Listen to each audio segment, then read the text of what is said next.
နိဗ္ဗာန်ရောက်တယ်ဆို okay ကျွန်တော်တို့ကနိဗ္ဗာန်လည်းရောက်ပါလို့ဤဆိုငယ်ငယ်လေးကကျွန်တော်ဆူတောင်းခဲ့တယ်ဒါပေမဲ့ what is နိဗ္ဗာန်နိဗ္ဗာန်ဘာလဲဆိုကျွန်တော်ပြဿနာတက်ပြန်အောင်အဲ့တော့နိဗ္ဗာန်ဆိုတာနာမည်တစ်ခုပဲ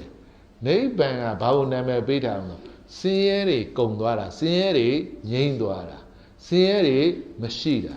တကယ်အနှစ်သာကတော့ဒါပဲဆင်းရဲဘာကြောင့်ဖြစ်လဲဆိုကျွန်တော်အကြောင်းရှာတာဆင်းရဲအကြောင်းရှာလိုက်တော့ဘာသွားတယ်ဆိုကိလေသာသွားတွေ့တာ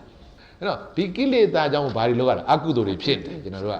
လောဘဒေါသမောဟတွေနဲ့လှုပ်တော့အကုသိုလ်တွေဖြစ်အဲ့တော့ဒီအကုသိုလ်တွေကိုကျွန်တော်ကဘာနဲ့ပယ်လဲကုသိုလ်နဲ့ပယ်လိုက်ကုသိုလ်နဲ့ပယ်လိုက်တော့အကုသိုလ်ရှိနေလို့ကျွန်တော်ကဘာတွေပေးနေတာအောင်ဆိုတော့ဒီဒုက္ခတွေ